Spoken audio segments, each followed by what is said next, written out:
Julian Thorne, a man whose charm was a meticulously crafted mask concealing a vast emptiness of self-regard, married Clara Dubois.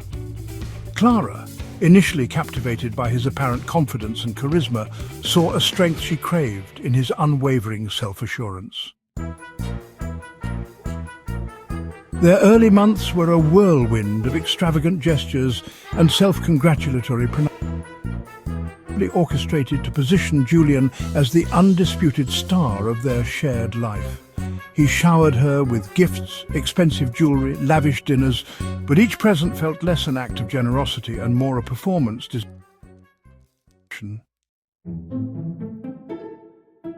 As the novelty wore off, the cracks in Julian's facade began to show. What had initially seemed like charming confidence morphed into a relentless need for validation and control. His grand pronouncements devolved into petty criticisms, the extravagant gestures into demands for constant adoration and unwavering servitude. Clara's achievements were dismissed as insignificant, her feelings brushed aside as trivial. He subtly controlled her finances, funneling money away from joint accounts into his own, justifying it with vague promises of future investments that never materialized. He meticulously managed her social interactions, subtly undermining her relationships with friends and family, whispering doubts and insecurities into her ears until she felt isolated and dependent on him alone. Julian's narcissism, once a simmering undercurrent, became a raging torrent. He'd subtly sabotage her career prospects, spreading rumors amongst her colleagues or subtly undermining her work. He meticulously monitored her phone and email, questioning her every interaction with a simmering suspicion. He'd turn seemingly innocent conversations into opportunities to boast about his supposed accomplishments, twisting the narrative to center around himself, regardless of the topic. He became increasingly controlling, monitoring her whereabouts, dictating her clothing choices and even her friendships. His possessiveness morphed into a chilling sense of ownership. One evening, after a particularly vicious argument sparked by a harmless comment about his latest business venture, Julian's rage boiled over. He threw a heavy lamp across the room, narrowly missing Clara. The shattered glass crunched underfoot, a jarring contrast to the chilling silence that followed his outburst. This was not an isolated incident, it was a chilling escalation of a pattern. Clara, initially hesitant to confront the reality of her situation, began to meticulously document Julian's abusive behavior. She kept a detailed journal, recording his cruel words, his controlling actions, and the growing fear that gnawed at her. She saved emails, text messages, and even voice recordings, building a comprehensive case against him.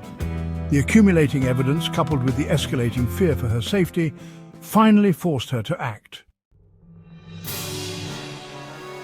On a cold, grey Wednesday, Clara walked into the police station, a small, determined figure against the imposing backdrop of the building. She presented her meticulously compiled evidence, her voice trembling but resolute. The officers, experienced in dealing with domestic abuse cases, listened intently, recognizing the insidious pattern of control and escalating violence. They understood the subtle manipulations, the gaslighting, and the psychological warfare that had been waged against her. Julian's arrest was swift and decisive. The legal proceedings were long and arduous, filled with moments of intense anxiety and uncertainty.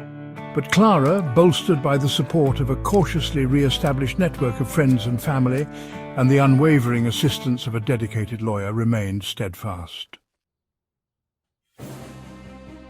Julian's carefully constructed facade crumbled under the weight of the overwhelming evidence.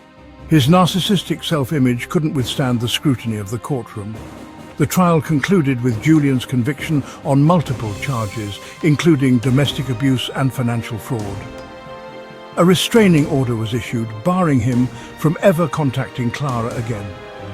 His freedom, once so carelessly flaunted, was now severely restricted, a stark contrast to the life he'd meticulously crafted. Clara, although deeply scarred by her experiences, began to rebuild her life. She sought therapy, confronting the trauma she'd endured and learning to reclaim her sense of self. She reconnected with her support system, rediscovering the joy of genuine friendships and familial bonds. She focused on her career, excelling in her field and finding a sense of purpose and accomplishment that Julian had tried so hard to extinguish.